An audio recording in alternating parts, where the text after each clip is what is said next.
Every 49 seconds, a crime is committed in the United States. The Mahoning Valley isn't free from these statistics. Thousands of those crimes go unsolved due to lack of evidence, leads. These cases go cold. Local law enforcement needs help in solving these crimes. Your help, the community, the public. This is a program dedicated to solving these crimes. This is Mahoning Valley Crime Stoppers Cold Case Investigation. Crime Stoppers, 330-746-CLUE, 330-746-2583.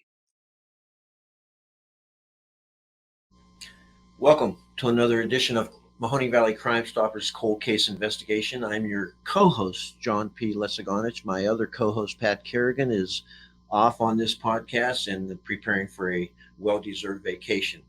We're going to digress a little bit. I don't want to steer away from the cold case investigation, but I thought it would be interesting to bring an expert on and discuss what's actually involved in investigating a crime, how it begins, what it starts, and when and why does it become a cold case. Our guest today is Jason Simon, Chief Detective of Youngstown Police Department. Jason, welcome to the podcast. Thank you, John. Thanks for having us today. Let's begin by, who is Jason Simon? So again, I'm Jason Simon. I'm a captain with the Youngstown Police Department. Presently, I serve in the role of Chief of Detectives for the agency, which just means that I head up the investigatory arm, the Criminal Investigation, Special Victims Unit, crime scene records, and those related offices. That's a pretty involved task. I mean, a lot of plates there to cover. Huh? Sure, yeah. There's a lot, but I have amazing men and women that work for me. It's just all of them are in the city of Youngstown. How many detectives with YPD? In the investigatory arm that I oversee, we have 20 investigators. 20 investigators.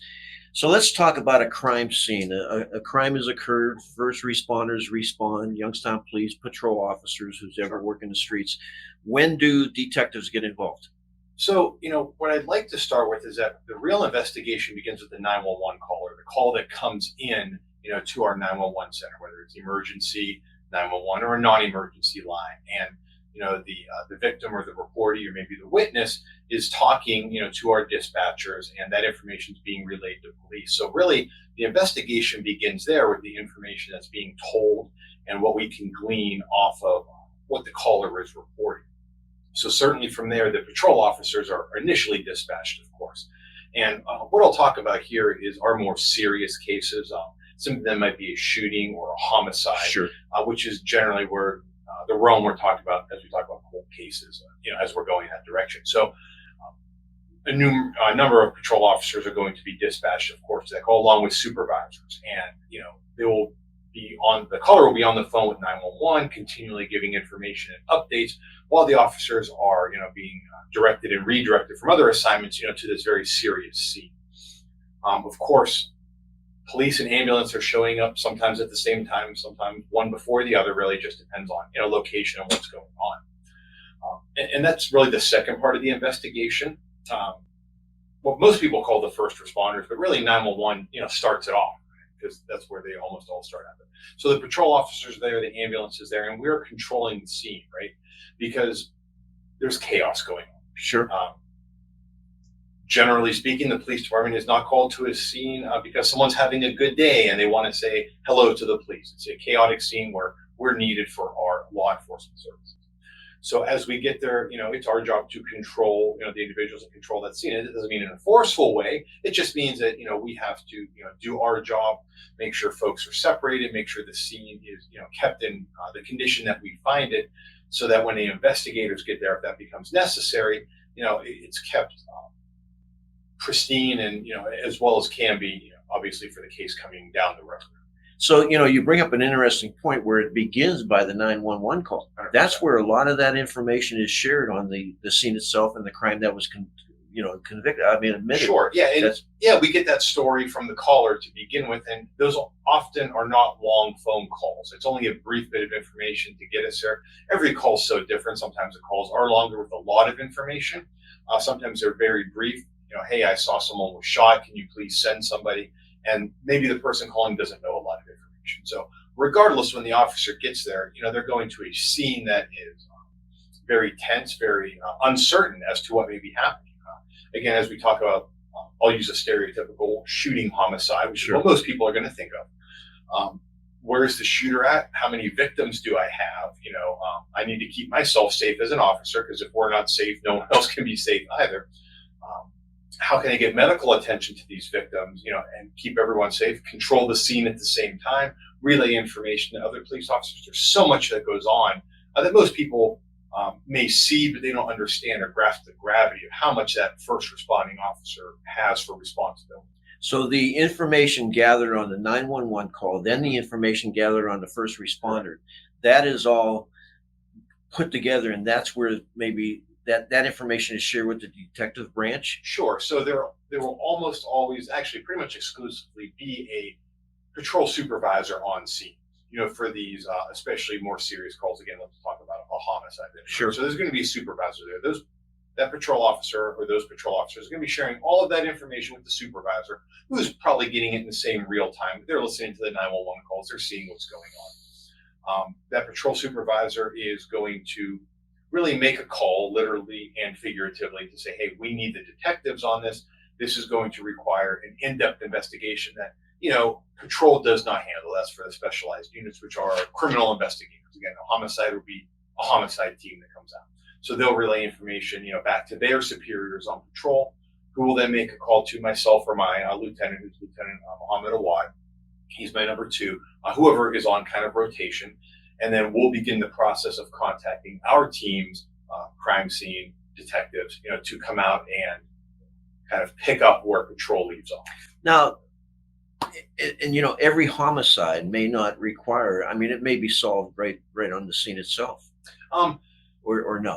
Many are not. In fact, most homicide scenes are not solved on the scene. We may have an idea of a direction where we're going because we have some historical analog for who this person is involved with, what issues they may be having on the streets, a history of that individual, so to speak, or the group that individual is with. But generally speaking, they're not solved on the street. And even if they were, even if someone is in custody in handcuffs, there's still so much that happens post incident, right? Post the immediate incident that investigators have to handle, dotting the I's and crossing the T's with legal process in courts, that it requires a specialized response. So the investigation not only involves identifying the potential perpetrator, but you have to consider the legal end of it. Then Absolutely. It goes to court and all that. Sure. Legal process is obviously, very important. Everyone is due their fair legal process, and that goes from our victim and the victim's family, to our perpetrator. And that's one thing that I think is key to insert here, is that as much as we are concerned with catching the perpetrator for these crimes, over the last few years, the city of Youngstown has done an outstanding job through our community collaborations with bringing in victim services for the families, of the deceased, and to give them support so they're not re-traumatized, afterward, and so that they receive the support that law enforcement can't necessarily give. And that's not really our space. There are experts right here in our community that do an amazing job at helping our victims' families cope with what's going on, and help lead them through the process, not only from a victim advocate standpoint, but from a legal standpoint, explain to them what's going on as we're doing our investigation and the rights that they have. So that's as important, those rights, for our families, as it is obviously the rights that we have to watch and safeguard for the legal process. And yes, there are many different levels of legalities, hoops we have to jump through for getting search warrants, for getting subpoenas, for making arrests, for pouring through all that data, right? Everything that comes with it. And, that's going to be electronic records. Primarily these days, it's going to be watching video cameras. So much that could go into an investigation. It'd be hard to tell you where to start. Your explanation here, and I'm listening to you, and you're going through this, and the process. Obviously, how long have you been in the position you've been in? A position now, I've only been in this position 3 years as the head of the bureau.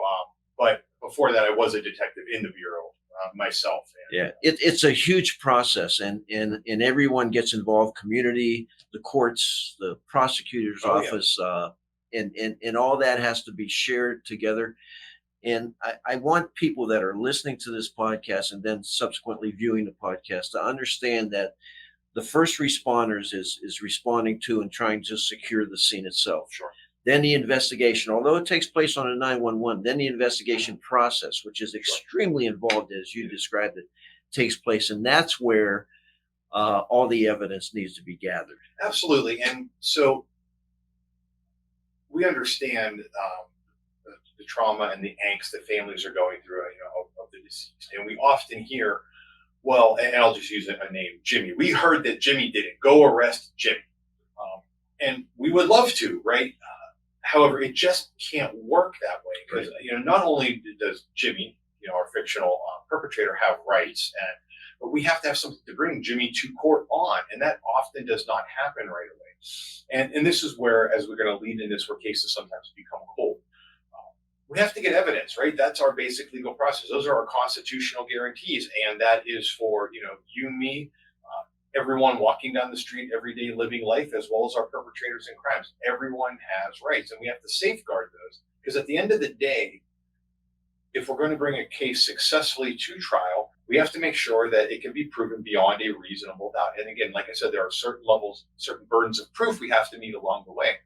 And where we do an amazing job here, especially in the Valley, and I imagine throughout all of the country, but of course I'm speaking from Mahoning Valley Law Enforcement, specifically Youngstown, because that's the space that I work in, is that our prosecutor's office, both city and county, are very careful about safeguarding the rights of individuals. We go through great lengths to ensure that the person that we are putting an arrest warrant for, that we're bringing to maybe municipal court or having an indictment for later on and going to bring to trial, we're fairly certain, again, almost beyond a reasonable doubt, where we don't have to be at this point in the process. We just have to have probable cause. I'd like to say that we take it a step further to really ensure that we're bringing the right person to justice and the I's are dotted and the T's are crossed, before we're just putting handcuffs on someone for the sake of doing it. As I talked to you, and I knew that this presentation was going to be interesting and extremely important. And you're just proving it, how important it is, and how important the gathering of evidence isn't as simple as many people think. And obviously that evidence out there that's needed to ensure a complete prosecution has to be, crossed and dotted. Absolutely. So often when you hear the public say, hey, we kind of knew who committed that crime. Why wasn't that person arrested? Sure. Well, there's reasons. Absolutely. And sometimes we know, or we believe in our hearts also who committed that crime. Sure. But we have to be able to prove that, the prosecution. And that's, again, everyone's constitutional guarantee that, you're arrested based on probable cause and you're prosecuted beyond a reasonable doubt. And those are our safeguards. We have that, by the nature of the freedoms we have in this country. So it's very, very important to us to ensure that that's the case. And sometimes that takes time. And believe me, I can tell you every detective in the entire country would love to put the handcuffs on the bad guy or bad girl right away and put them away. It's just not that simple. And where we go with that is we have our evidence, whatever it may be. Sometimes it's a lot, sometimes it's not very much. But I've said this, John, time and time again, and I'll continue to say, to our viewing audience here, is that cooperation from the public cannot be understated. And let me focus in on Sure, that. absolutely. I'd love to. And that's the entire idea of Mahoning Valley Crime Stoppers organization. We live by the saying, somebody knows something. Yes. And you have to support my position that when a crime is committed, somebody committed that crime. Absolutely. So someone commit, of course. I mean, it just didn't happen. And that knowledge out there that isn't obvious and immediate on responding to the crime often is hidden, and you guys don't get it. And that's when the case becomes cold. Generally speaking, absolutely right. So we go where the evidence leads us. And I say this all the time. We're not going to make things up. We're going to be able to point to certain facts that are evidence. And the detectives all across our country, and I especially speak for the men and women that, work for Youngstown Police, do an amazing job at following that trail, right? But trails go cold. You're only going to have a finite amount of evidence, physical. or Sure. otherwise. Sure. And you're going to follow those through to conclusion. We get that the perpetrator saw something. I fully don't expect the perpetrator to come and admit their crimes. Though that does happen, and that has happened, it's the exception and not the rule. But someone else knows something. Someone saw something as being a witness close by. Someone is a relative or a friend of that perpetrator, and they talk to them, a girlfriend, a boyfriend, an associate of some type. Someone knows something, as minor as the detail may be. They have to talk to us, because as amazing as the men and women of the Youngstown Police Department and law enforcement across the country are, they're not fortune tellers. Sure. They need information to help solve the crimes. So when does a case go cold? So, kind of as I said, a case goes cold when the detectives have exhausted all the leads that they have, physical and otherwise. And even, okay, Jimmy did it in our fictitious example. Jimmy committed the crime. Maybe, but we have nothing on Jimmy because no one had said, yes, I'm the one that saw Jimmy speeding away in the car after I heard the gunshots, again, as a fictitious example. That's an important piece of information. And we need to talk to individuals to corroborate, these stories. We need eyewitnesses. And not an eyewitness can be someone who just heard something. They didn't have to see something, or it may be third-party information. But cases go cold almost exclusively when we have exhausted all of our leads. We may or may not know who did it, but it's the cooperation of the public or those tips that come in that will usually push the case over the edge. And that's where we solve our cold cases almost exclusively, is the introduction of testimonial, or we'll call it testimonial evidence, that's in court, but of evidence from a witness that we didn't know about previously. And even evidence from a witness who, as Crime Stoppers support, isn't identified, and just Correct. directs you towards the direction where you may want to go. That's correct. Crime Stoppers is an anonymous source. Someone can call in. We'll never know who they are, and that's okay. But it points us in a direction. And again, a case goes cold because we've exhausted all of our directions. We have nowhere else to go. But that anonymous tip that comes in Sure. will say, hey, look over there. And then the detective can say, oh, okay, I didn't look over there, or let me look over there in a different light, depending on the detail of the tip. Someone calling in and just saying Jimmy did it, that's good information, but it's not enough to give a detective to work with. Jimmy did it because he was seen speeding away after the gunshots rang out, and he went to the gas station afterwards. See, as we build up things for a detective to follow, anyone can say anyone did it. We have to prove and corroborate, to bring that to court. Jason, let me put you on the spot, and I apologize for this. Okay, I'm good. What's the average time frame when the evidence runs dry and it goes to a cold case? What do you think? Impossible to say, because Okay. there's so much evidence now. As we talk about electronic devices that we're looking through, and social media accounts and cameras, some of that comes back to us right away. Some of it that takes months to come by, and then sometimes additional months to pour through. Unfortunately, we're not in a position where a homicide detective in Youngstown only has one case to work on. Right. Not only do they have multiple homicides as teams, but they're getting other major crime cases as well, robberies, shootings, and the like. So there's a lot of cases that they're looking at, and it takes time to pour through all this evidence. And often we're in a waiting cycle, a period. We're waiting on autopsy results, we're waiting on toxicology results, ballistics, all from these different laboratories, mind you, that are all getting the same types of requests from agencies all throughout the state or the United States, depending on the process. Do we have a special department for cold cases? There's no particular special department for cold cases, unfortunately, and I wish this weren't the case. Like every other industry in the country, we're short of personnel. We could use more police officers on the road for sure. We could use more 911 call takers. We could use more investigators. And there's not a place in the world you can get a more proud group of men and women, or an astounding profession than a police officer in the city of Youngstown. Our motto of pride, service, commitment, everyone takes to heart. So right now, there's no one dedicated to cold cases because they're all working on things that are active. Now, cases can go cold sometimes very quickly, or sometimes over time, depending on the amount of evidence. And there is no magical formula for this, right? Every case is so very unique.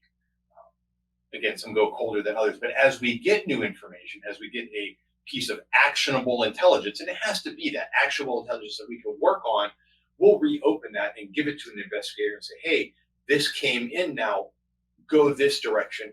And of course, it's opened back up and we run that lead, till it's exhausted. Let me ask you, when do other agencies get involved? We mentioned YPD. You have your cases. Sure. You have your detectives. Mm-hmm. YPD is in Mahoney County. We have the SO. Yep. We have federal marshals. Sure. When do those other agencies get involved? I'll tell you, they're involved from the beginning. We work a very collaborative investigatory process. As a matter of fact, just several hours ago on a case, we're working a collaborative process with Children's Services and Mahoney County Coroner's Office, right? Just this case was from the beginning. And I just give that as an instant example because Sure. It literally happened a couple hours ago. That's the case with all of our offices. We're always working with our local, state, and federal partners because it may be Youngstown's crime as far as jurisdiction, but it's society's crime in general. And as law enforcement, we are working to solve that as quickly as possible with all the resources we have at our disposal. So we have a case, we have it occurred, we run out of evidence, the detectives are at a dead end, they don't know which way to go. A call comes in to Crime Stoppers, anonymous, and again, at Crime Stoppers, if you know anything about a case, you call us at 746-330-CLUE or 330-746-2583. We don't ask your name. We don't know who you are. We provide you a code. We record that information. And Jason, also that information, if it does lead to prosecution, that can't be used during any court trials. The Crime Stoppers call in. No, the Crime Stoppers tip is completely anonymous, and we always let folks know this, but we'll reiterate it here on visual and audio record, right? That is anonymous. It's not going to be admitted because you're just giving a lead. Whoever that tipster is giving a lead somewhere for the detective to run with. And once they get that ball and are running with it, it's their responsibility to testify in court as to what happened. I can't emphasize the importance of Crime Stoppers and the cases that it has solved. And it's a national organization. And here in the Mahoning Valley, it's a powerful tool supported by the courts. Yes, 100%. Since late 1980s, I want to say 87 or 89, Crime Stoppers has been in existence in this valley. Mahoney, Trumbull, and Columbiana is with Mahoning Valley Crime Stoppers covers. And we get tips literally on a daily basis that cover crimes all over. And let's admit it's those tips coming into Crime Stoppers are people that just don't want to talk to law enforcement. Yeah, they want to remain anonymous. Generally, they want to remain anonymous. Now, you do not have to. Some people just use that as a jumping off point to talk to law enforcement. But for the most part, it is anonymous. It can be anonymous. We encourage that because really it's not the person we're interested in as much as the information, right? It's that information that we and sometimes that's how folks want to get involved with law enforcement. Again, they don't want to talk face to face for any number of reasons, and we respect and appreciate that. But it's the information at the end of the day that we need, and we'll work it. All right. Any cold cases you want to go over, or recent case, real briefly? Or do we'll let that for other podcasts? Well, we'll leave that for other podcasts because there's so many that we're working on, even active cases that we're working on that are maybe only a few months old where we're waiting for evidence. Any bit of information, while the detective is waiting for legal process to come back or is combing through the electronic evidence or talking to witnesses still, warm or cold cases, the Crime Stoppers is immensely important. And we get them for both. We don't just get them for cold cases. We get them, for very active cases. That's just not in the city of Youngstown. That's throughout the valley. I get tips for Austintown, Boardman, Struthers, all of those I've gotten this week as well, and I pass them along. Jason, I want to thank you and your crew. Thank you very much. Thank you for the services. And we can talk forever. I know some of these cases stay with you personally. They do. They're tough to handle. But I want to make our listening audience and viewing audience aware of how important local law enforcement, detectives like Jason and his crew, need your tips. Somebody knows something out there. It's an anonymous tip. You can solve a crime. You can bring, the victim bring a little closure to the family. And, and also as important, and Jason would agree, you get perpetrator or perpetrators off the street. So similar crimes can't occur again. Absolutely. That's the goal. We make our community safer and a better place. Crime Stoppers, 330-746-CLUE, 330-746-2583. 2583. Thank you.